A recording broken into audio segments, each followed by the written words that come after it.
మన Chiranjeevi vascular and multi speciality hospital దేశంలోనే best vascular and endovascular facilities and all multi speciality care. నమస్తే వ్యాస్.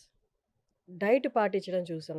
డైట్‌తో పాటు exercise చేస్తున్న వాళ్ళని చూసాం. అండ్ పోస్ట్ కోవిడ్ తర్వాత చాలామంది డైట్ చేంజ్ చేశారు. దానికి తగ్గట్టు ఎక్సర్సైజ్ కూడా స్టార్ట్ చేశారు. వెయిట్ కూడా లాస్ అవుతున్నారు. So, okay. All happies. ఇదంతా పక్కన పెడితే పాపం ఒక కేటగరీ ఆఫ్ పీపుల్ ఉన్నారు. ఒక సెక్షన్ పీపుల్ ఉన్నారు. వాళ్ళ గురించి ఎవరు పట్టించుకోవట్లేదని బాధపడుతున్నారు. డైట్ చేంజ్ చేశానండి. ఎక్సర్సైజ్ చేస్తున్నాను. కానీ నా వెయిట్ తగ్గట్లేదు అని. పాపం ఎంతమంది దగ్గర చూపిస్తున్నా వాళ్ళకి ఆ క్వెషన్ మార్క్ ఉండిపోతుంది.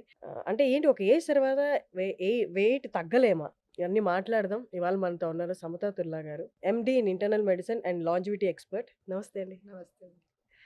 So, as I said in my introduction, పాపం వాళ్ళని ఎవరు పట్టించుకోవట్లేదు. వాళ్ళ ఆవేదన ఎవరికీ అర్థం కావట్లేదు.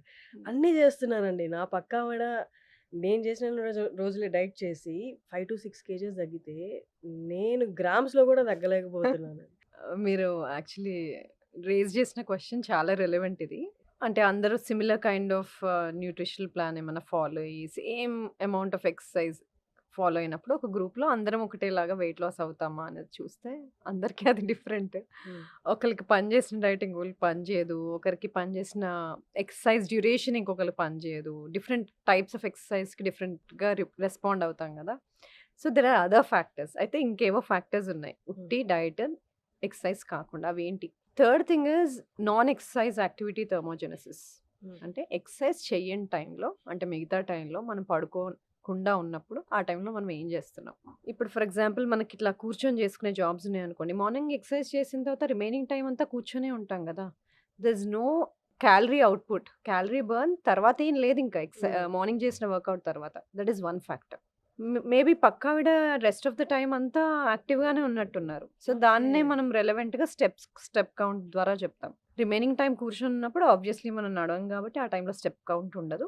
కాబట్టి minimum amount of steps at least 8500 steps per day achieve చేయాలి అంటే దానికి ఇండైరెక్ట్‌గా ఏంటి?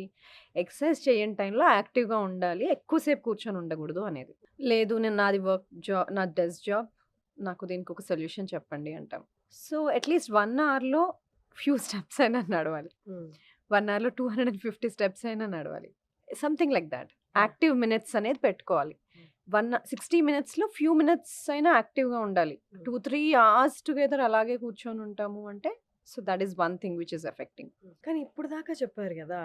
రోజులో ఒక 30 మినిట్స్ వాక్ చేస్తే సరిపోతది. బ్రిస్క్ వాక్ అయినా సరిపోతది. అంటే ఇవన్నీ మిత్తా? ఇవన్నీ work out అవ్వవా?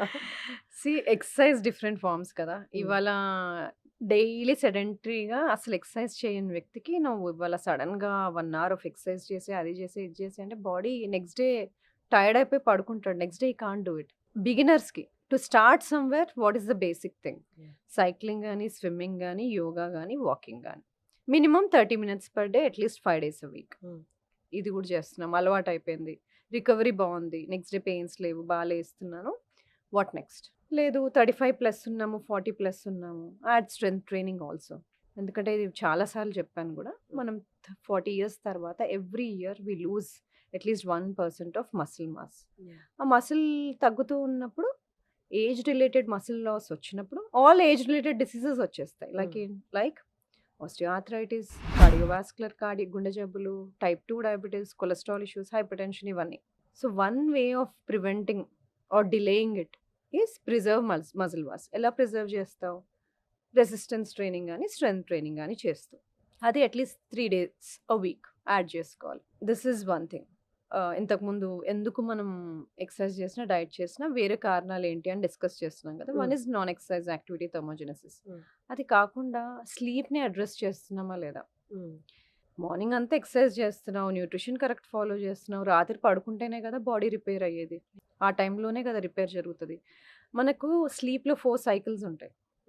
Light sleep, deep sleep, REM sleep, NREM sleep అని. ఫస్ట్ మనం ఆర్‌ఈఎం స్లీప్‌లోకి వెళ్తాం. అది చాలా కొంచెం లైట్‌గా ఉంటది ఆ స్లీప్.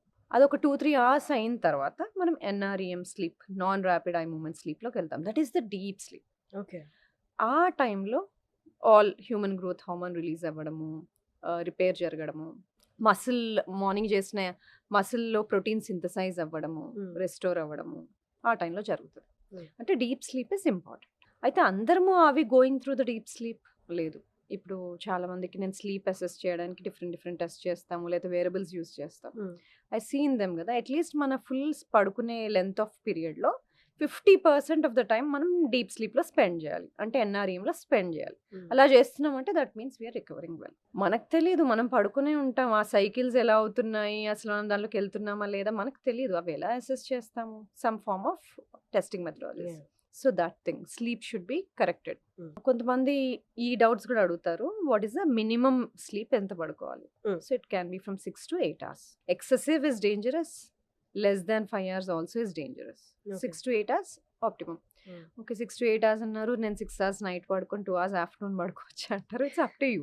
కానీ ఇంటరప్షన్ లేకుండా ఒక 5 to 6 hours పడుకోవాలి, ఇంటరప్షన్ లేకుండా, మధ్యలో లెగకుండా. So that is one thing. So sleep, non exercise activity, thermogenesis. And fifth thing is stress. Stress management లేకపోతే, స్ట్రెస్ అందరికీ ఉంటుంది, మేనేజ్ చేసుకోవాలి. అప్పుడప్పుడు ఉండే స్ట్రెస్సెస్ ఓకే, ఇప్పుడు పాడ్కాస్ట్కి వస్తున్నాం, కొంచెం టెన్షన్గా ఉంది, కెమెరా ఫేస్ చేయాలి, ఇలాంటివి ఓకే. ఎగ్జామ్ వస్తుంది, ఇలాంటివి ఓకే. కానీ ఎవ్రీడే ప్రతి ఈవెంట్ని, ప్రతి మూమెంట్ని స్ట్రెస్ఫుల్గా తీసుకొని ఉండే వాళ్ళని చూస్తూ ఉంటాం. ప్రొలాంగ్ స్ట్రెస్, మీరు అన్నది కరెక్ట్. అప్పుడప్పుడు వచ్చే stress fine. Prolong stress, long term stress, క్రానికల్గా అసలు స్ట్రెస్లో ఉన్నప్పుడు, లైక్ ఫ్యామిలీ ఇష్యూస్ కానీ, ఫైనాన్షియల్ ఇష్యూస్ కానీ, వర్క్ రిలేటెడ్ క్రానిక్ స్ట్రెస్లో ఉన్నప్పుడు మనకి స్ట్రెస్ హార్మోన్ కార్టిజాల్ ఉంటుంది కదా, అది రెగ్యులేట్ అవుతుంది. కానీ మనం క్రానిక్ స్ట్రెస్ ఉన్నప్పుడు అది కొంచెం ఎలివేట్ అవుతూ పోతుంది. అది ఎలివేటెడ్ కార్టిజాల్ మనకి బాడీకి మంచిది కాదు. వెయిట్ గెయిన్ అవుతాము, డిప్రెస్డ్గా ఫీల్ అవుతాము, ఇలాంటివి ఉంటాయి. కాబట్టి stress management, sleep, non exercise activity, thermogenesis, NEAT also are important, along with food and exercise to maintain healthy body weight. సో ఇవి పాటించి చూస్తే మేబీ మీరు ఒక్కసారి వెయిట్ తగ్గే సూచనలు ఏమో కనిపిస్తాయేమో. అండ్ ఇంకొకటి ఇందాక అడుగుదాం అనుకున్నా మీరు చెప్తున్నప్పుడు, వర్కౌట్ తర్వాత ఐ వాస్ టోల్డ్, అంటే నా యోగా టీచర్ చెప్పారు, ఫ్యూ అంటే జిమ్ మాస్టర్స్ కూడా చెప్పారు, ఇమీడియట్లీ ఆఫ్టర్ ఎక్సర్సైజ్ ఒక 15 to 20 minutes ఆర్ 15 minutes ఒక న్యాప్ తీసుకుంటే వెయిట్ లాస్ కానీ, లేకపోతే నువ్వు ఎందుకైతే వర్కౌట్ చేసావో మజిల్ బిల్డ్ కాదంటే అది ఎక్కువ హెల్ప్ అవుతుంది, ఇంకా ఫాస్ట్ అవుతుంది అని. How far this is true? స్లీప్తో మసిల్ రికవరీ అవుతుంది అన్నది డెఫినెట్లీ ట్రూ. ఇమీడియట్లీ కానీ అది ఇమ్మీడియట్గా తీసుకోవాలా అనేది ఇప్పుడు లాట్ ఆఫ్ స్టడీస్ ఉన్నాయి. It is not showing so much difference. ఇమ్మీడియట్గా పడుకోవడానికి, నైట్ పడుకోవడానికి ఎక్కువ డిఫరెన్స్ చూపెట్టట్లేదు. అలాగే ప్రోటీన్ ఇంటేక్ కూడా, నువ్వు వర్కౌట్ చేస్తున్నావు, స్ట్రెంథనింగ్ ఎక్సర్సైజ్ చేస్తున్నావు అంటే adequate protein, at least 1.2 grams per kg body weight తీసుకోవాలి అట్లీస్ట్. ఎందుకంటే ఆ మసిల్ రికవర్ అవ్వాలి కదా, you're using muscle to strength train. So protein consumption కూడా ఇంతకుముందు within half an hour తీసేసుకోవాలి protein intake, then only will rebuild, అలాంటి concepts ఉండేవి. But now it is not anymore true, ఎందుకంటే ఎవ్రీడే సైన్స్ ఇస్ ఎవాల్వింగ్, కొత్త studies వస్తూనే ఉంటాయి. So ఇప్పుడు లేటెస్ట్ స్టడీస్ ప్రకారం ప్రోటీన్ విత్ ఇన్ 1 hour తీసుకోవాలని లేదు, within 24 hours of your exercise you should be consuming the protein that is needed, ఇంతకుముందు మనం చెప్పినట్టుగా. అలాగే నాప్ కూడా, if you're covering it in the night time, well fine. ఒకవేళ night time కరెక్ట్గా లేదు అంటే that you can take a nap after your workout or in the afternoon. Okay, ఈ ఇమీడియట్గా యోగా చేసిన తర్వాత మన చేత శవాసనం వేస్తారు కదా, is that also related to this? That is to cool down, not అంటే కూల్ డౌన్ అండ్ బ్లడ్ ఫ్లోని ఇంప్రూవ్ చేయడానికి. పెరిఫరల్ మనం యూజ్ చేసిన మసిల్స్ అన్నిటికీ బ్లడ్ ఫ్లో ఇంప్రూవ్ చేసి పెరిఫరల్ అంటే ఆర్మ్స్, లెగ్స్ అంతా కూడా వార్మ్ అయిపోయి కామ్ డౌన్ అయిపోతాం. దిస్ కూల్ డౌన్ ప్రతి exercise, any kind of exercise ఏది చేసినా cool down, stretches are important. కొన్నిసార్లు హడావిడిగా వర్కౌట్ చేసేసి కూల్ డౌన్ అవ్వకుండా హడావిడిగా వర్క్ కోసం అలా వెళ్ళిపోతాం, అలా చేయకూడదు. సేమ్ థింగ్ బిఫోర్ ఆల్సో, ముందు కూడా వార్మప్ చేయాలి సో దట్ బ్లడ్ ఫ్లో అడిక్వేట్గా ఉంటుంది మసిల్స్లోకి, and then you will be able to do the workout. Same thing after workout also you should cool down. ఈ మధ్య కాలంలో రిలేషన్షిప్లో ఉన్న వాళ్ళు కానీ, వర్క్లో ఉన్న వాళ్ళు కానీ, లేదా కొన్ని professions they need it, shouting అనేది, ఎక్కువ గొడవలు పడుతూ ఉండడం అనేది, డస్ దట్, అంటే మీరు లాజిటీ ఎక్స్పర్ట్ కాబట్టి, shouting leads to ageing, is that true? స్ట్రెస్ఫుల్గా ఉండడం డెఫినెట్లీ లీడ్స్ టు ఏజింగ్. స్ట్రెస్ని అందరూ విధాలుగా చూపెడుతుంటారు. పార్ట్నర్స్ మీద అరవడం కానీ, చిరాగ్గా ఉండడం కానీ, మూమెంట్లో ఉండకపోవడం, మైండ్ఫుల్గా లేకపోవడం, ఎప్పుడు ఇక్కడ ఉన్నప్పుడు నెక్స్ట్ ఏంటి దాని గురించి ఆలోచించడం గానీ, దాని గురించి హడావిడి పడడం గానీ, హ్మ్. ఇది సరిగ్గా కరెంట్ సినారియోలో లేకపోవడం హ్మ్. మైండ్‌ఫుల్‌గా ఇలాంటివి చూస్తూ ఉంటాం. సో, డెఫినెట్‌లీ స్ట్రెస్ హ్మ్. Leads to ageing fast. హ్మ్. ఫాస్ట్‌గా ఏజ్ అవుతాం. స్ట్రెస్‌ఫుల్‌గా ఉంటాయి డెఫినెట్‌లీ. హ్మ్. అలాగే సెడెంటరీగా ఏ ఎక్సర్సైజ్ చేయకుండా డే అంతా కూర్చొని ఉన్నా గూడా హ్మ్. ఫాస్ట్‌గా ఏజ్ అవుతాం. ఫాస్ట్‌గా ఏజ్ అవుతాము అంటే ఉట్టి స్కిన్‌లో చేంజెస్ కనబడతాయని కాదు. మన risk of developing age related diseases అన్నీ గూడా ఫాస్ట్‌గా వస్తాయి. Like hmm. టైప్ 2 డయాబెటిస్ గానీ, హైపర్‌టెన్షన్ గానీ, హార్ట్ డిసీజెస్ గానీ, న్యూరో ప్రాబ్లమ్స్ గానీ, డిమెన్షియా ఇలాంటివి గూడా when we are talking about slowing down all age related diseases is hmm. What we are thinking. Not about external features కాకుండా. With words చెప్పాలి అంటే relationship మనం మెడికల్‌గా కాకుండా హ్మ్. నార్మల్‌గా మాట్లాడుకోవాలి అనుకుంటే, ఒకళ్ళ మీద పార్ట్నర్ మీద అరిచినప్పుడు నర్వ్స్ డిస్టర్బ్ అయ్యి అవి ఎక్సైటెడ్ స్టేట్‌లోకెళ్తాయి. నర్వ్స్ డిస్టర్బ్ అవుతాయి. అవి కూల్ డౌన్ అవ్వడానికి చాలా టైం పడతది. ఇదే కంటిన్యూస్‌గా చేయడం వల్ల అలా అరుచుకోవడం వల్ల ఒకరి మీద ఒకరు మెంటల్ స్ట్రెస్ వల్ల ఏజింగ్ అనేది ఫాస్ట్ అవుతది. అంటే జబ్బులొస్తాయి ఇంటర్నల్‌గా అది పక్కన పెట్టేసి ఫస్ట్ ఆఫ్ ఆల్ మీ స్కిన్‌లో ఏజింగ్ కనిపిస్తదండి. దీన్ని సొల్యూషన్ చెప్తే అరుచుకునే వాళ్ళు కొంచెం తగ్గుతారేమో. ప్రాబ్లమ్‌ని డిఫరెంట్ వేస్‌లో సాల్వ్ చేసుకోవచ్చు. హ్మ్. సో, అరుచుకోవడం అనేది it's somebody's way of solving a problem. కానీ is it really solving a problem? We don't know. So, అందుకని ఏంటి ప్రయారిటీస్ తెలియాలి. ప్రాబ్లమ్ సాల్వ్ అవ్వాలా? ఇప్పుడు అరిచేస్తే నాకు కోపం తగ్గుతదా? హ్మ్. అంటే ప్రయారిటీ అక్కడ కోపం తగ్గించుకోవడమా? ప్రాబ్లమ్ సాల్వ్ చేసుకోవడమా? We should prioritise. యాహ్! చాలా సార్లు ప్రయారిటీస్ పక్కన పెట్టేసి అప్పటికప్పుడు we try to gain mental satisfaction. Okay. ఇది చేసేసాను. ఇప్పుడు యాహ్! అరిచేయాలి, అరిచేసాను. That is just to satisfy somebody's ego or whatever. But doing all that first of all most of the problems don't get solved. Hmm. కానీ additional stresses కదా! The more stress you are giving it to your body it will show on everything. హ్మ్. గట్‌లో గూడా, మైండ్‌లో గూడా, on your skin, on everything. My next question. ఇంతకుముందు వరకు అందరూ పాటించేవాళ్ళు. ఎంత క్యాలరీస్ కౌంట్ చేసుకొని తీసుకోవడం, ఎంత క్యాలరీస్ బర్న్ చేస్తున్నాం అనేది ఇమ్మీడియేట్‌గా చెక్ చేసుకుంటూ ఉంటారు. అలాగే కార్బ్స్ కౌంట్ కూడా. ఇవాళ నేను ఎంత కార్బ్స్ తీసుకున్నాను. ఇవి కాకుండా ఇంకేమైనా ఫ్యాక్టర్స్ ఉంటాయా? అంటే ఇవి 2 నేను కంట్రోల్‌లో పెట్టుకున్నాను. నేను కాలిక్యులేటెడ్‌గా ఉన్నాను అన్నా కూడా వెయిట్ తగ్గట్లేదు. అంటే ఇంకేదైనా ఎక్స్‌టర్నల్ ఫ్యాక్టర్ ఇంకేదైనా అదర్ ఫ్యాక్టర్స్ ఉంటాయా? వెయిట్ మీద ప్రభావం చూపించేవి? డెఫినెట్‌గా. ఇంతకుముందు క్యాలరీస్ ఇన్, క్యాలరీస్ ఔట్ అని ఉండేది కదా! అంటే మన బాడీకి కావాల్సిన ఎనర్జీ మనం ఎంతైతే ఖర్చు పెడతామో, ఖర్చు పెట్టే దానికన్నా కొంచెం తక్కువ తిని ఎక్సర్సైజ్ చేస్తే వెయిట్ లాస్ అవుతాము అనేది కాన్సెప్ట్. ఓకే. అలా చేస్తున్న వాళ్ళు తగ్గుతారు కొంతమంది. కొంతమంది తగ్గరు. వై? సో, దీంట్లో కొన్ని సినారియోస్ ఉంటాయి. సో, ఇంతకుముందు చెప్పినట్టుగా స్లీప్‌ని ఆహ్, అడ్రెస్ చేయాలి. సెకండ్ థింగ్ కొంతమందికి న్యూట్రిషన్ డెఫిషియన్సీస్ ఉంటాయి. హ్మ్. అవి కరెక్ట్ చేయాలి. ఫర్ ఎగ్జాంపుల్ ఐరన్ డెఫిషియన్సీ, బి12 డెఫిషియన్సీ, డి డెఫిషియన్సీ అంటే డైరెక్ట్‌గా ఈ డెఫిషియన్సీస్ వల్ల వెయిట్ గెయిన్ అవుతదని చెప్పట్లేదు. హ్మ్. ఈ డెఫిషియన్సీస్ వలన చాలా వరకు మెటబాలిజంలో ఇష్యూస్ ఉంటాయి కాబట్టి వాళ్ళు వెయిట్ తగ్గలేకపోతారు కాబట్టి న్యూట్రిషన్ డెఫిషియన్సీస్ కరెక్ట్ చేయాలి. ఇంకొంతమందిలో స్లీప్ ఎందుకు కరెక్ట్ చేయాలి అన్నానంటే వెన్ క్రానికల్‌గా కొంతమందికి స్లీప్ షెడ్యూల్స్, స్లీప్ సైకిలే ఉండదసలు. ఇవాళ 9 అయితే రేపు 12, ఎల్లుండి 2:00 మళ్ళీ మర్నాడు 10 పీఎం అలా డిఫరెంట్ డిఫరెంట్ టైమ్ స్కెడ్యూల్స్‌లో పడుకునేవాళ్ళు. హ్మ్. క్రానికల్‌గా స్లీప్ డెఫిసిట్‌లో తక్కువ స్లీప్‌లో ఉండే వాళ్ళకి జరిగే కొన్ని హార్మోనల్ చేంజెస్ గురించి చెప్తాను. మనకి మెలనిన్ అనేది చాలా ఇంపార్టెంట్. స్లీప్ అంటే మనము మెలుకుండడము, పడుకోవడము అనే ఒక బ్యాలెన్స్‌ని క్రియేట్ చేస్తది మెలటోనిన్. సో, ఆ లెవెల్స్ పాడైపోతాయి. హ్మ్. స్లీప్ సైకిల్ కరెక్ట్‌గా షెడ్యూల్ చేసుకోనప్పుడు. హ్మ్. అది కాకుండా మనకి లెప్టిన్, రెలిన్ అనే 2 హార్మోన్‌లుంటాయి. వాటి పనేంటంటే తిన్నప్పుడు కడుపు నిండింది అని మనకెలా తెలుస్తదంటే లెప్టిన్ వలన. యాహ్! అలాగే రెలిన్ అనేది హంగర్ హార్మోన్. హ్మ్. ఈ 2 ఉంటాయి బాడీలో. వాటికో బ్యాలెన్స్ ఉంటది. ఈ స్లీప్ షెడ్యూల్ పోయినప్పుడు వాటిలో బ్యాలెన్స్ కూడా పోతది. పోయినప్పుడు హుహు. లెప్టిన్ లెవెల్స్ తగ్గడము, సో, తిన్నా గూడా కడుపు నిండిందని తెలియకపోవడం, హ్మ్. ఇంకొన్ని రోజుల తర్వాత లెప్టిన్ రెసిస్టెన్స్ రావడం, అలాగే ఈటింగ్ బిహేవియర్స్ చేంజ్ అవ్వడం, craving for more refined foods, craving for unhealthy foods అలాంటివి రావడం. సో, హ్మ్. ఈటింగ్ బిహేవియర్స్ చేంజ్ అవ్వడం, దీనివల్ల వెయిట్ గెయిన్ అవ్వడం ఇలాంటివి జరుగుతాయి. హ్మ్. ఇవి కాకుండా స్లీప్‌తో కార్టిజాల్, ఇన్సులిన్ కూడా రిలేటెడ్ ఉంటది. సో, అవన్నిటి వల్ల గూడా మెటబాలిజం ఇష్యూస్ ఒస్తాయి. మన ఫుడ్ ఎనర్జీగా ఎలా వాడుకుంటాం అనేవి చేంజ్ అయిపోతాయి. సో, సింపుల్‌గా అనిపిస్తది స్లీప్ చాలా రిలేటెడ్ అని గాని, ఇన్ని హార్మోన్స్ దెబ్బతింటాయి కాబట్టి స్లీప్ కరెక్ట్‌గా పెట్టుకుంటే all of these hormones fall in place. So కానీ that is other important thing. కానీ చాలా మందికి నిద్రలేమి ఉన్న వాళ్ళ పర్సంటేజ్ రోజు రోజుకి ఎక్కువైపోతుంది. Reasons whatever may be the reasons, స్ట్రెస్సా, ఫ్యామిలీ స్ట్రెస్సా, ఏదైనా అవ్వచ్చు. నిద్రలేమి ఎక్కువైపోతుంది. దానికి వాళ్ళు ఎక్స్టర్నల్‌గా, ఓరల్‌గా టాబ్లెట్స్ తీసుకుంటున్నారు. ఓరల్‌గా టాబ్లెట్స్ తీసుకొని నిద్రపోవడం వల్ల అంటే మీరు చెప్పిన మెకానిజం అంతా ప్రాపర్‌గా వర్కౌట్ అవుతదా? లేకపోతే ఓరల్‌గా తీసుకోవడం వల్ల ఎక్స్‌ట్రా ప్రాబ్లమ్స్ వస్తాయి? కొంతమందికి స్లీపింగ్ పిల్స్ పెట్టవలసి వస్తుంది. సో స్లీపింగ్ ఇష్యూస్ ఉన్నాయి అంటే కొంతమందికి అబ్స్ట్రక్టివ్ స్లీప్ యాప్నియా ఉండొచ్చు, అది అడ్రస్ చేయాలి. హ్మ్. కొన్ని స్లీపింగ్ డిజార్డర్స్ ఉంటే అవి అడ్రస్ చేయాలి.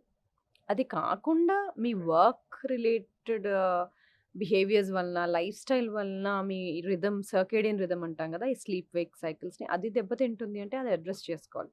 నేను ఒక కేస్ సినారియో చెప్తాను. నా దగ్గరకు ఒక క్లయింట్ వచ్చారు. ఆవిడ షిఫ్ట్ వర్క్ చేస్తారు, హ్మ్. అంటే నైట్లో వర్క్ చేస్తారు, డేలో షీ హ్యాడ్ టు స్లీప్. తనకి ఇన్ఫర్టిలిటీ ఇష్యూ, ప్రెగ్నెంట్ అవ్వట్లేదు ఆవిడ. హుహు. సో దానివల్ల హార్మోనల్ చేంజెస్, ప్రెగ్నెంట్ అవ్వట్లేదు. దెన్ తన హిస్టరీ అంతా తీసుకున్నాక నేను ఒకటి అడిగాను, నువ్వేమైనా చేస్తావా నువ్వు ప్రెగ్నెంట్ అవ్వడానికి నేను చెప్తే అని అడిగాను. Hmm. Okay how far she is ready అని. How far she is ready to become pregnant, okay. I want to give my 100% అని. Hmm. నేను అన్నాను, నీ లైఫ్ స్టైల్ ని సెట్ చేస్తే చాలా చేంజెస్ జరుగుతాయి. There are chances of you becoming బెటర్గా ఫీల్ అవుతావు నువ్వు. First thing, are you ready to do those changes అంటే ఎస్ అని. Hmm. మరి దానికోసం నువ్వు ఇలాంటి వర్క్ చేయకూడదు, డే టైం వర్క్ చేసుకోవాలి, నువ్వు కరెక్ట్గా పడుకోవాలి Hmm. అన్నాను. Hmm. సో బట్ అందరు చేయలేరు, కానీ తను చేయగలిగింది. తను Hmm. వర్క్ని చేంజ్ చేసుకొని రిక్వెస్ట్ పెట్టుకొని వాళ్ళ బాస్కి Hmm. డే టైంలో ఏదో 9 to 5 జాబ్ లాంటిది చేసుకుంది. She started doing some life style changes. Guide చేసాం అంతే, Hmm. ఎలా పడుకోవాలి, ఎలా తినాలి, కొంచెం ఫుడ్లో న్యూట్రిషన్లో చేంజెస్ చేసాము, స్లీప్ చేంజ్ చేసింది, Hmm. అండ్ వర్క్ కూడా చేంజ్ చేసుకుంది. So first of all self కేర్కి ఇంపార్టెన్స్ ఇచ్చింది. Hmm. దెన్ ఇవన్నీ ఫాలో అయ్యి ఆవిడ కాస్త ఓవర్ వెయిట్గా ఉండేవాళ్ళు, ఫస్ట్ వెయిట్ తగ్గింది ఆవిడ. తర్వాత 2-3 సైకిల్స్ తర్వాత వెయిట్ తగ్గిన తర్వాత న్యాచురల్గా కన్సీవ్ అయింది. Mhm. సో ఇదొక ఎగ్జాంపుల్. Hmm. అంటే అందరికీ ఇలాగే జరుగుతుంది, అన్ని ఇన్ఫర్టిలిటీ కేసెస్కి ఇలాంటి సొల్యూషనే ఉంటుంది అని చెప్పట్లేదు. Hmm. కొంతమందికి హార్మోనల్ రెగ్యులేషన్స్కి they may need hormonal pills కూడా, depending on the case scenario, depending on the individual. కానీ half of the problems Hmm. Solve చేయొచ్చు Hmm. If we can correct their circadian rhythm. Solve చేయొచ్చు. ఎందుకంటే బ్రెయిన్లో మనకి సూప్రాకాస్మాటిక్ nucleus అని ఉంటుంది. Hmm. అదేంటంటే ఇన్ఛార్జ్ అనమాట. బ్రెయిన్లో ఒక క్లాక్ ఉంటుంది. మనకి ఎలా తెలుస్తుంది బాడీకి డే టైం లెగాలి, నైట్ టైం పడుకోవాలి అనేది? ఆ క్లాక్ మన బాడీ మెకానిజమ్స్ని అలైన్ చేసి, ఈ టైంలో హార్మోన్స్ రిలీజ్ చేయాలి, ఈ టైంలో తక్కువ రిలీజ్ చేయాలి, Hmm. ఈ టైంలో వేక్ఫుల్గా ఉంచాలి, ఈ టైంలో బాడీని పడుకోబెట్టాలి అనే ఒక మెకానిజం ఉంటుంది. Yeah. సో ఇన్ని రోజులు మనకు ఆ బాడీ క్లాక్ ఉంటుందని తెలుసు. ఇప్పుడు న్యూ రీసెర్చ్ ఏంటంటే పెరిఫరల్గా లివర్, ప్యాన్క్రియాస్, కిడ్నీ, వీటన్నిటికి కూడా వాటికి సెల్ఫ్ దేనికి దానికి క్లాక్స్ ఉంటాయి అని తెలిసింది, డైజెషన్కి కూడా. Hmm. సో ఆ క్లాక్స్ దీని ఇన్ఫ్లుయెన్స్లో పనిచేస్తాయి. సో నైట్ టైం మనం పడుకున్నప్పుడు మన బాడీ కోర్ టెంపరేచర్ తగ్గాలి, Mhm. అది బాడీ హార్ట్ రేట్ డ్రాప్ అవ్వాలి, Hmm. రెండు అవ్వాలి. Hmm. అయినప్పుడు మనం ఎక్కువ ఇంతకుముందు డిస్కస్ చేసినట్టుగా మనం ఎన్ఆర్ఈఎం స్లీప్లో, డీప్ స్లీప్లో బాగా స్పెండ్ చేస్తాం. Okay. అందుకనే food 2 to 3 hours before your bed time తినాలి అంటాం. Hmm. ఎందుకంటే హార్ట్ రేట్ తక్కువకి వెళ్ళిపోవాలి అంటే your digestive system should finish digestion. అన్ని ఆర్గన్స్ వాటి పనులు అవి చేసేసి రిలాక్స్ మోడ్లోకి వెళ్ళిపోతే బాడీ నిజంగా రిలాక్స్ మోడ్లోకి వెళ్తుంది. Hmm. కాబట్టి టెంపరేచర్ డ్రాప్ అవ్వాలి, హార్ట్ రేట్ డ్రాప్ అవ్వాలి. Hmm. సో టెంపరేచర్ డ్రాప్ కొంతమందికి కొన్ని ఇష్యూస్ వల్ల డ్రాప్ అవ్వకపోవచ్చు. మన బెడ్ మ్యాట్రెస్ ఉంటుంది కదా, అది బాగా హీటెడ్గా వామ్గా ఉండడం, రూమ్ వామ్గా ఉండడం, వాటి వల్ల మనము కోర్ టెంపరేచర్ తగ్గదు. Mhm. సో అవి ఇష్యూస్ సెట్ రైట్ చేసుకోవాలి. రూమ్ కూల్గా ఉంచుకోవడం, వెంటిలేషన్ బాగా ఆడేలాగా పెట్టుకోవడం, మ్యాట్రెస్ ఎక్కువ హీట్గా ఉంచకపోవడం, ఎక్కువ దుప్పట్లు కప్పేసుకొని వేడిగా పెట్టుకోకపోవడం, ఇలాంటివి చేసుకుంటే బాడీ రూమ్ కోల్డ్గా పెట్టుకొని కోర్ టెంపరేచర్ అప్పుడు తగ్గుతుంది. సో ఇలాంటి సింపుల్ చేంజెస్ చేసుకుంటే చాలా డిఫరెన్స్ వస్తుంది. Hmm. సో మనం ఎక్స్టర్నల్గా ఏమేమి జాగ్రత్తలు తీసుకోవాలో వెయిట్ లాస్ గురించి మాట్లాడుకుందాం. మెయిన్ ఫ్యాక్టర్ ఇప్పుడు గట్ హెల్త్ అర్థం కాని వాళ్ళకి ఏంటంటే మన పొట్టలో ఉన్న బ్యాక్టీరియా మెయింటైనింగ్, అంతేనా? అలా అయినా చెప్పొచ్చు. సో గట్ హెల్త్ అనేది ఎలా directly affecting skin and weight loss? Okay, so గట్లో మనకి బ్యాక్టీరియా ఉంటాయి, ఫంగై ఉంటాయి, వైరసెస్ ఉంటాయి, ఇవన్నీ ఉంటాయి. వీటిని గట్ మైక్రోబయోమ్ అంటారు. ఇవి సర్టెన్ లెవెల్స్‌లో ఉంటే మనకు బెనిఫిషియల్. దాని అవసరానికి మించి ఎక్కువగా ఉంటే అవి మనల్ని హార్మ్ చేస్తాయి ఎక్కువుంటే. ఆ ఇంబాలెన్స్‌లోకి వెళ్ళినప్పుడు మనం ఈ వర్డ్ యూజ్ చేస్తాం. గట్ డిస్బయోసిస్ అని. అయితే బ్యాలెన్స్‌లో ఉన్నప్పుడు గట్ మైక్రోబయోమ్ అది మనకి ఏం చేస్తది? డైజెషన్‌కి హెల్ప్ చేస్తది. ఫుడ్ తినగానే అదంతట అది ఊరికే ఎంజైమ్స్ వల్ల, స్టమక్ వల్ల డైజెస్ట్ అవ్వట్లేదు. గట్ బ్యాక్టీరియా హెల్తీగా ఉంటే డైజెస్ట్ అవుతుంది. తిన్న ఫుడ్‌లో నుండి ఎనర్జీని తీసి పెడతది మనకి. తినే ఫుడ్‌లో నుండి మనకి షార్ట్ చైన్ ఫ్యాటీ యాసిడ్స్ అని తయారు చేసి పెడతది. మనకి న్యూట్రియంట్స్ కొన్ని అబ్జార్బ్ చేసి పెడతది. అలాగే గట్ ఇంటిగ్రిటీ అంటే గట్ నీట్‌గా ఉండి, గట్‌లో ఉన్న ఫుడ్ ప్రొడక్ట్స్ బ్లడ్‌లోకి వెళ్ళిపోకుండా సో, గట్ లేయర్‌ని ప్రొటెక్ట్ చేస్తది. ఇమ్యూనిటీని ఇస్తది. అలాగే మన బ్రెయిన్‌కి కావాల్సిన హ్యాపీ కెమికల్స్ డోపమైన్, సెరటోనిన్ అనేది ఒక 80% మన గట్‌లోనే తయారవుతది. అది తయారవ్వడానికి గట్ బ్యాక్టీరియానే హెల్ప్ చేస్తది. అంటే అది క్వైట్‌గా ఉన్నట్టు ఉంటది గానీ, మనకి ఇన్ని పనులు చేసి పెడతది. అందుకే సో, అలా బటర్‌ఫ్లైస్ ఇన్ మై స్టమక్ అంటారా? ఎప్పుడైనా ఎక్సైట్ యాంగ్షియస్‌గా అయినప్పుడు? ఉన్నప్పుడు ఆ! Butterflies in your stomach. So, gut and brain are directly related. Okay. అదొక్కటే కాదు. Gut is related to all other things. So, బాడీలో ఇన్‌ఫ్లమేషన్ లేకుండా మనల్ని కూల్ డౌన్ చేసి పెడుతుంది. ఇవన్నీ చేస్తది. సో, దాన్ని ఫీడ్ చేయడానికి ఆ గట్ బ్యాక్టీరియా హెల్తీగా ఉండాలంటే వాటికి సరైన ఫుడ్స్ మనం ఇవ్వాలి. వాటిని ప్రీబయోటిక్స్ అంటాం. సో, ఈ ప్రీబయోటిక్స్ అనేవి వెజిటబుల్స్‌లో ఉంటది. గ్రెయిన్స్‌లో ఉంటది. రైస్‌లో ఉంటది. బనానాస్‌లో ఉంటది. వీటన్నిటిలో ఆనియన్స్‌లో ఉంటది. ఆకుకూరలు. సో, ఈ ప్రీబయోటిక్స్ అన్నీ ఇచ్చినప్పుడు వాటికి ఫుడ్ లాగనమాట. వాటిని డెస్ట్రాయ్ చేయకుండా కూడా ఉండాలి. ఆ ఇంబాలెన్స్ చేయకుండా ఉండాలి. ఆ ఇంబాలెన్స్ ఎందుకు అవుతున్నాయి ఈ మధ్య ఎక్కువ శాతం? షుగర్ వల్ల. Sugar is not very good for them. Sugar వల్ల. Refined foods, trans fatty acids బాగా నూనెలో వేయించిన పదార్థాలు. కొన్నిసార్లు వీట్, గ్లూటెన్. ఇప్పుడు జెనెటికలీ మోడిఫైడ్ వీట్ ఏదైతే ఉందో ఆ మోడిఫైడ్ వీట్‌లో గ్లూటెన్ కంటెంట్, గ్లైడిన్ కంటెంట్ పెరిగి అది అన్‌సూటబుల్‌గా తయారవుతుంది. మనకి. దానివల్ల. సో, వీటి వల్ల ఇవి ఎక్కువ కన్జ్యూమ్ చేయడం వల్ల ఇంబాలెన్స్‌లోకి వెళ్తుంది. అయితే మరి ఇట్లా ఇంబాలెన్స్ వచ్చినప్పుడు ఒక ప్రోబయోటిక్ ఏసుకుంటే సరిపోతదా? అని అందరూ అడుగుతారు. అంత సింపుల్‌గా ఉంటే బావుండును. ఎందుకంటే మనకు ట్రిలియన్స్ ఆఫ్ బ్యాక్టీరియా ఉంటాయి. ఒక సింగిల్ ప్రోబయోటిక్ కొంతమందికి పనిచేస్తది. కొంతమందికి పనిచేయదు. ఎందుకు అంటే చాలా రకాలుంటాయి. దాంట్లో కామన్‌గా ఇంపార్టెంట్‌వి ఒక 4, 5 చెప్తాను. లాక్టోబాసిల్లస్ అంటాం. అది చాలా వరకు మనకి ఇబ్బందులున్నప్పుడు, గట్ ఇష్యూస్ ఉన్నప్పుడు మనం వేసుకుంటాం. సో, వెంటనే అది ఇమ్యూనిటీ ప్రొవైడ్ చేస్తది. గట్ ఇంటిగ్రిటీ అన్నాం కదా! గట్ లేయర్‌ని ప్రొటెక్ట్ చేస్తది. అలాగే బైఫిడోబాక్టీరియం అంటాం. తినే ఫుడ్‌లో నుండి ఎనర్జీ ఎక్స్ట్రాక్ట్ చేస్తది బ్యాక్ట్రాయిడ్స్ అంటాం. అవి మనం తినే ఫుడ్‌లో నుండి షార్ట్ చైన్ ఫ్యాటీ యాసిడ్స్ ఇంతకుముందు చెప్పాను కదా! అవి తయారు చేస్తది. వాటి పనేంటి? బాడీలో ఇన్‌ఫ్లమేషన్ తక్కువ చేసి, కామ్ డౌన్ చేసి, మన బ్లడ్ వెసల్స్‌ని హెల్తీగా పెడతది. ఓకే. అది. ఇంకోటి యాకర్మన్సియా అంటాం. యాకర్మన్సియా ఏం చేస్తది? మన మెటబాలిజంని, మన గ్లూకోజ్ రెగ్యులేషన్‌ని బ్యాలెన్స్ చేస్తది. ఇంకోటి ఫికాలిబాక్టీరియం ప్రాట్స్నిట్సే అంటాం. అది కూడా మన ఫ్యాట్ మెటబాలిజంని కరెక్ట్‌గా పెడతది. గట్ ఎపిథీలియంని హెల్తీగా ఉంచుతది. ఇలా నేను కొన్నే చెప్పాను. అలా చాలా ఉంటాయి. సో, ఈ 4, 5 థింగ్స్‌కి 4, 5 డిఫరెంట్ థింగ్స్ చెప్పాను కాబట్టి అందరికి ఒకటే రకమైన ప్రోబయోటిక్ సూట్ అవ్వకపోవచ్చు. సో, గట్‌ని రీసెట్ చేయాలి అంటే సింపుల్‌గా ఒక పిల్ ఏసుకుంటే సరిపోదు. దానికి కావాల్సిన ఫుడ్ ఇవ్వాలి. అవసరం లేని ఫుడ్ తీసేయాలి. గట్ హీల్ అవ్వటానికి కావాల్సిన వేరే న్యూట్రాస్యూటికల్స్ కానీ అది ఇవ్వాలి. వాటికి కావాల్సిన ఎన్వైర్న్‌మెంట్‌ని ప్రొవైడ్ చేయాలి. సో, ఇవి చేసినప్పుడు మనం గట్‌ని రీబాలెన్స్ చేసుకోవచ్చు. గట్ హెల్తీగా లేదు అనడానికి నేను విన్నది, but you tell me how far this gut ప్రాపర్‌గా లేదు, గట్ హెల్త్ ప్రాపర్‌గా లేదనడానికి మెయిన్ మెడపాటు నల్లగైపోద్ది. చీక్స్ నల్లగైపోతాయి. ఫోర్‌హెడ్ నల్లగైపోద్ది అంట. Is that true? గట్ హెల్తే రిఫ్లెక్టింగ్ ఆల్ దిస్? కొన్నిసార్లు అకాంతోసిస్ నిగ్రిసెన్స్ అంటాం. అది నెక్ చుట్టూతా నల్లగా వస్తది. అది ఇన్సులిన్ రెసిస్టెన్స్ ఉండే వాళ్ళకి, లేదా షుగర్ బార్డర్ లైన్ ఉండే వాళ్ళకి. గట్ ఇష్యూస్‌తో మీరు చెప్పింది ఒకటి కరెక్ట్. స్కిన్ ఇష్యూస్ ఎక్కువ చూస్తాం. స్కిన్ పిగ్మెంటేషన్స్, కొన్నిసార్లు ఎగ్జిమా ఇలాంటివి ఎక్కువ చూస్తూ ఉంటాం. సో, డెఫినెట్‌లీ స్కిన్ ఇష్యూస్ చూస్తాం. ఇంకా డైజెస్టివ్ ఇష్యూస్ అయితే చాలా చూస్తాం. బ్లోటింగ్, ఇండైజెషన్, తిన్న వెంటనే మోషన్‌కి వెళ్ళిపోవాలనిపించడం ఇలాంటివన్నీ. ఇది కాకుండా కొన్నిసార్లు జాయింట్ ఇష్యూస్ కూడా చూస్తాం. కొన్నిసార్లు స్టిఫ్‌నెస్ అనిపించడం జాయింట్స్‌లో ఇలాంటివి. మూడ్ డిస్టర్బెన్సెస్, యాంగ్జైటీగా, డిప్రెస్డ్‌గా అనిపించడం. నేను డిప్రెషన్ గురించి చెప్పట్లేదు. డిప్రెస్డ్ మూడ్ గురించి చెప్తున్నాను. అలా అనిపించడం, మూడ్ డిస్టర్బెన్సెస్ ఇలాంటివి కూడా ఉంటాయి. సో, గట్ హెల్త్ బాలేదని చెప్పడానికి ఇలా వేరే వేరే సింప్టమ్స్ ఉండొచ్చు. అండ్ ఇంకొకటి మెయిన్ అపోహ ఏంటి అంటే గట్ హెల్త్ అనేది లావుగా ఉన్న వాళ్ళకి బాగుండదు. సన్నగా ఉన్న వాళ్ళకి, నాజూగ్గా ఉన్న వాళ్ళకి గట్ హెల్త్ బానే ఉంటది అన్నది అంటే ఆ! మెయిన్‌లీ ఫుడ్ తీసుకొని ఇంబాలెన్స్ అవ్వడం వల్ల బ్యాక్టీరియా వాళ్ళకే వస్తది అనుకుంటారు. హ్మ్. ఇది ట్రూనా? కాదు. సన్నగా ఉన్న వాళ్ళు హెల్తీగా ఉన్నారని ఎలా చెప్తాం? కాబట్టి సన్నగా ఉంటే హెల్తీగా ఉన్నట్టేం కాదు. సన్నగా ఉన్నారంటే స్కిన్ కింద కొవ్వు లేదని. సబ్‌క్యూటేనియస్ ఫ్యాట్ తక్కువగా ఉందని. అంతేగాని విసరల్ ఫ్యాట్ తక్కువుందని కాదు. విసరల్ ఫ్యాట్ కనిపియదు కదా సన్నగా ఉంటే. అది లోపల పొట్టలో మన లివర్ చుట్టూ, ఆర్గన్స్ చుట్టూ ఉంటది. సో, సన్నగా ఉన్నా, లావుగా ఉన్నా విసరల్ ఫ్యాట్ ఉంటే అది హెల్తీ కాదు. ఓకే. సో, సన్నగా ఉండి అన్‌హెల్తీ ఉండొచ్చు. హ్మ్. లావుగా ఉండి హెల్తీ. హెల్తీ గూడా ఉండొచ్చు. ఓకే. మేబీ లావుగా ఉన్న వాళ్ళకి స్కిన్ కింద సబ్‌క్యూటేనియస్ ఫ్యాటే ఉండుండొచ్చు. వాళ్ళకి విసరల్ ఫ్యాట్ తక్కువ ఉండుండొచ్చు.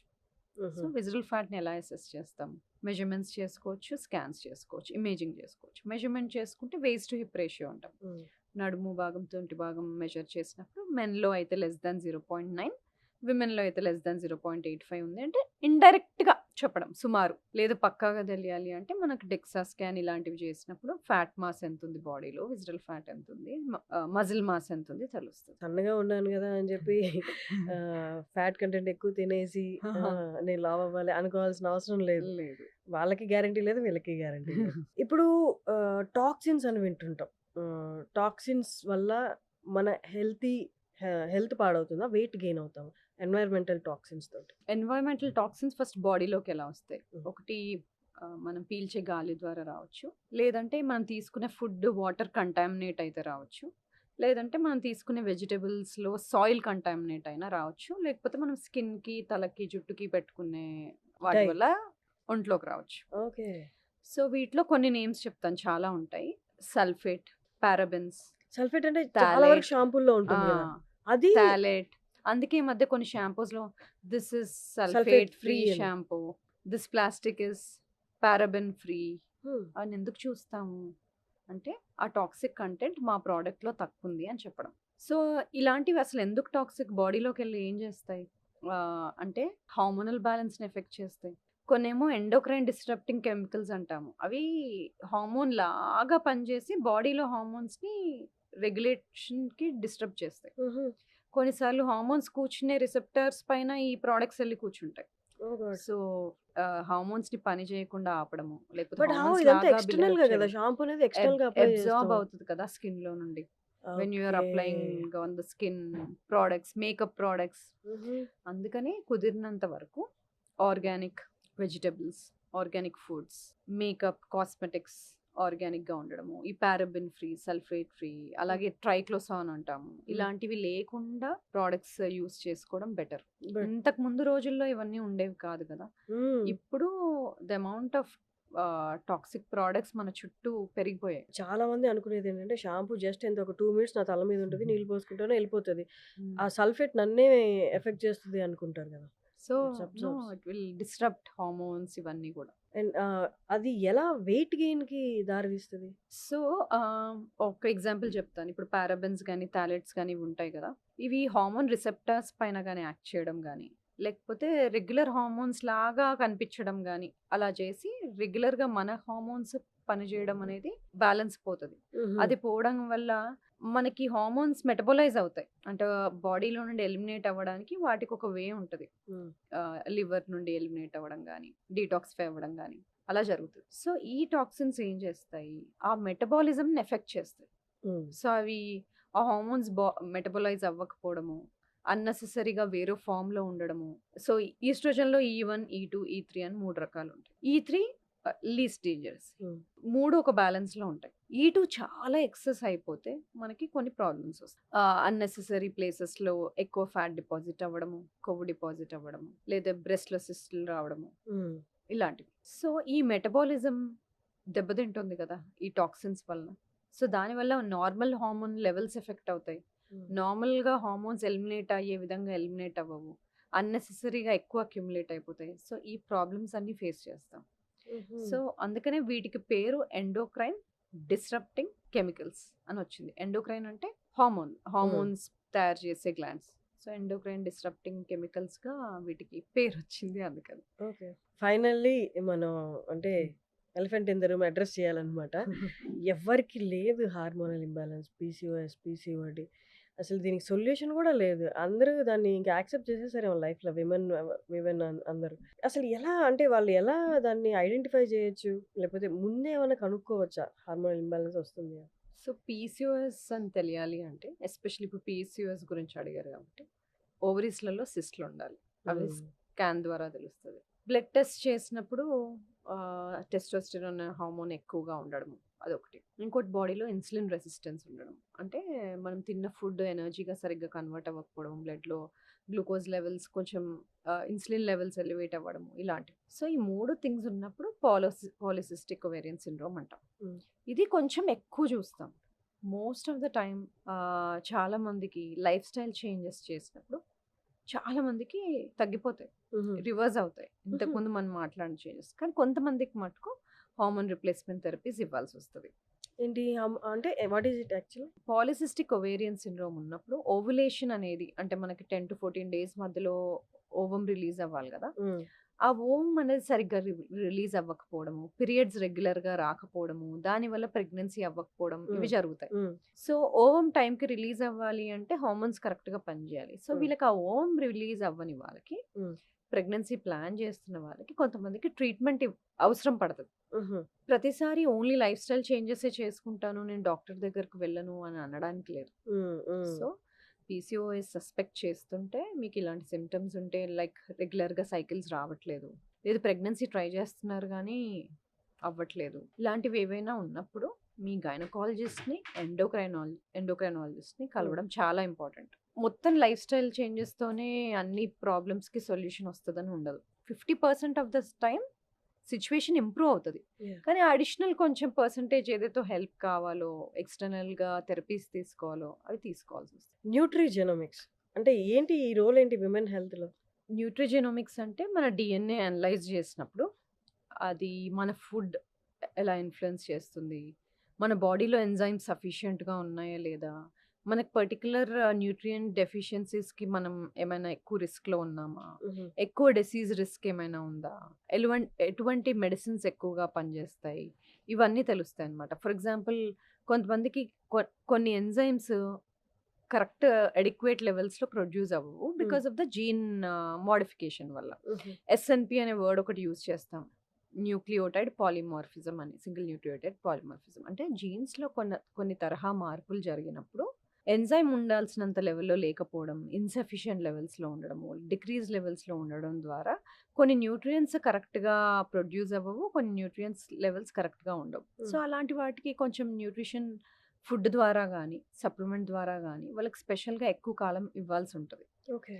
సో, ఇలాంటి ఒక డిఫరెన్స్ జెనెటిక్‌గా తెలుసుకోవడం మనం న్యూట్రిజెనోమిక్స్ అంటాం.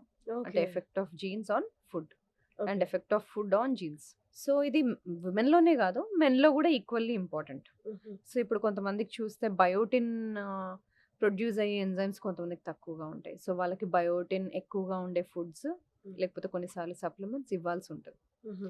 So, this is one example.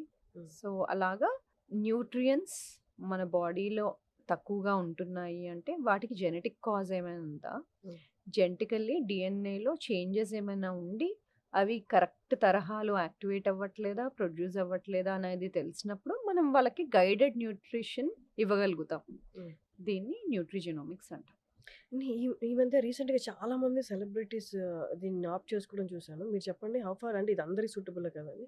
Direct nutri సప్లిమెంట్సా? లేకపోతే వైటమిన్ సప్లిమెంట్స్ డైరెక్ట్ అదే సెలైన్ లాగా ఐవీలో ఎక్కిచ్చేసి ఎక్కిచ్చేసుకోవడం. ఆ! అది అందరికి సూటబుల్లా? Is that safe? IV nutrition ఇస్తున్నప్పుడు వాళ్ళకి డెఫిషియన్సీస్ ఏమైనా ఉన్నాయా? అవి తెలుసుకోవడం ఇంపార్టెంట్. ఇంకోటి ఏంటి? What is the goal? హ్మ్. ఎందుకు తీసుకుంటున్నారు? To improve certain things. So, goal ఏంటి? న్యూట్రిషన్ మీకు ఇంబాలెన్స్డ్‌గా ఉందా? హ్మ్. Are you are unable to get that to oral vitamins. కొన్నిసార్లు డెఫిషియన్సీస్ ఉన్నప్పుడు ఓరల్ వైటమిన్స్ సూటబుల్‌గా లేదు, గట్ హెల్త్ సరిగ్గా లేదు, అబ్జార్ప్షన్ సరిగ్గా లేదు, లేకపోతే చాలా డెఫిషియెంట్‌గా ఉంది, ఇమ్మీడియేట్‌గా కరెక్ట్ అయిపోవాలి, చాలా టైం దీని మీద వేస్ట్ చేసుకోవడానికి లేదు. ఇలాంటి డిఫరెంట్ ఫ్యాక్టర్స్ మీద ఓకే. ఐవీ న్యూట్రిషన్ ఇవ్వాల్సుంటది. ఐవీ న్యూట్రిషన్‌లో చాలా న్యూట్రియన్స్ ఉంటాయి, మినరల్స్ ఉంటాయి. Depending on the need, what is the need అన్న దాన్ని బట్టి మనం ఆ particular vitamins or nutrients choose చేస్తాం. ఓకే. సో, అందరికీ ఒకటే సూటబుల్లా అంటే may not be. Hmm. So, కొంచెం చేంజెస్ చేసుకోవాల్సుంటది. సో, ఏదైనా దాని కన్సర్న్ డాక్టర్‌నైతే కన్సల్ట్ చేసి తీసుకోవాలి. నార్మల్‌గా చాలా చోట్ల చూసేస్తున్నాము. అంటే డాక్టర్స్ ద్వారా కాకుండా హ్మ్. సప్లిమెంట్స్ పెట్టేయడం. హ్మ్. మేబీ దే షుడ్ గో కదా! దానివల్ల డాక్టర్‌ని ఎఫెక్ట్స్ కలిసి అసలు హ్మ్. కాజ్ ఏంటి? ప్రాబ్లమ్ ఏంటి? టెస్ట్ చేసుకొని, చూసుకొని దెన్ తీసుకుంటే సేఫ్. యాహ్! దానివల్ల మళ్ళీ ఇంకా ఏ ఎఫెక్ట్స్ ఆ! రాకుండా side effects. Yeah! It's great talking to you Samata garu. Thank you thank you so Harshini. Much. Thank you. It's అంటే ఎప్పుడు మాట్లాడినా మీతో ఇట్స్ కొన్ని మీరు చెప్తుంటే ఐ ఓపెనింగ్‌లా ఉంటాయన్నమాట. చిన్న చిన్న జాగ్రత్తలే. బట్ హ్మ్. మన వ్యూయర్స్ కూడా లాస్ట్ టైమ్ లాగా ఇప్పుడు కూడా చూసి పాటిస్తే నో ఫస్ట్ హెల్త్ సరిగ్గా ఉంటే అదే రిచ్ అన్నట్టు కదా! హ్మ్. Thank you so much for coming again. Thank you. Thank you. Thank you.